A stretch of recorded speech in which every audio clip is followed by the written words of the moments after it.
అందరికీ నమస్కారం. నేను మీ కిరాకార్పిని. ఇప్పుడే లక్ష్మీ భారత గారు ఒక వీడియో పెట్టారు, ఒకసారి చూద్దాం. ఈ ఓనమాలనుకుంటే తండ్రిని మించిన కొడుకు అసలు అతనికి ఏమీ రావు. ఎస్, లక్ష్మీ భారత గారు తెలుసో తెలియకో రెండు నిజాలు చెప్పారు. నారా లోకేష్ గారు తండ్రికి మించిన తనయుడు అంటుంది. నిజమే, పడిపోతున్న పార్టీని తండ్రి నిలబెడితే తిరిగి దాన్ని చరిత్రలో నిలబెట్టడానికి అహర్నిశలో కష్టపడుతున్నాడు. ఎస్, లక్ష్మీ భారత గారు చెప్పింది నిజమే.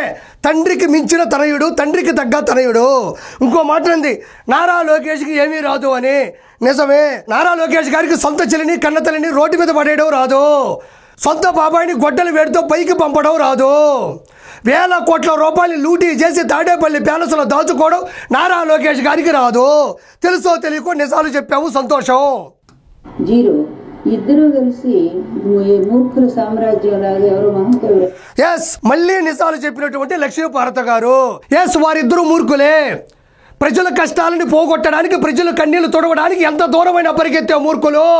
ఆంధ్రప్రదేశ్ అభివృద్ధిని అత్యున్నత స్థానంలో నిలబెట్టడానికి కసితీరా కష్టపడే మూర్ఖులు. ఎస్, ప్రజల మంచి కోసం ఎంత దూరమైనా పరిగెత్తే మూర్ఖులు.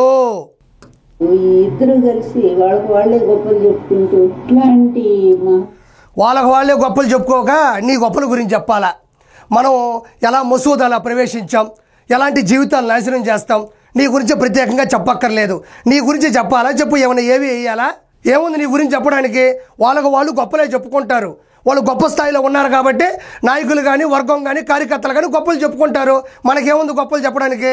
తండ్రి కొడుకు ఈరోజు ఎంత భ్రష్టు పట్టించారంటే, ఎంత బోరుగా ఉంది ఆ కార్యక్రమం. జనాలు కూడా ఆఖరికి వాళ్ళ పార్టీ వాళ్ళు కూడా రాకుండా అక్కడ జెండాలు తగలబెట్టుకునే పరిస్థితిని కూడా మనం. ఈవిడ ఆ పక్కన ఎక్కడ ఒక చిన్న కుర్చీ ఒకటి వేసుకుని అన్నీ చూస్తుంది.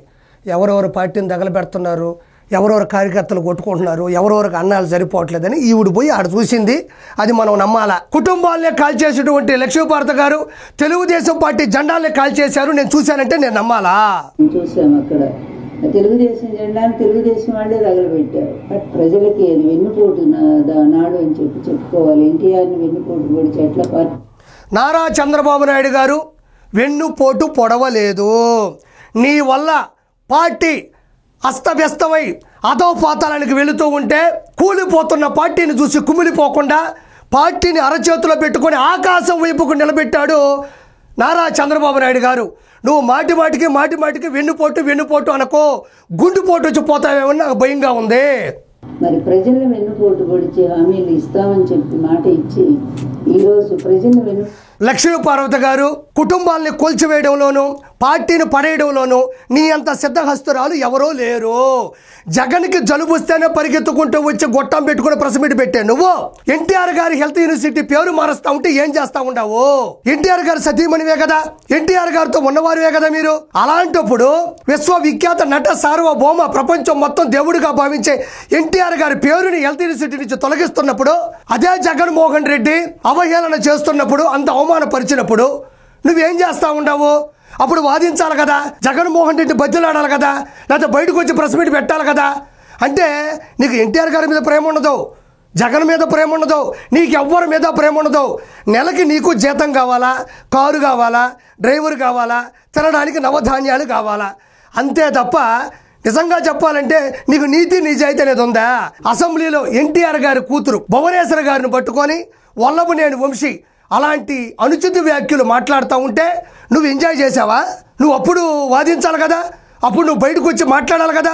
అవన్నీ నీకు అనవసరం. మనకు కావాల్సింది బెచ్చం, మనకు కావాల్సింది చిల్లర పైసలు.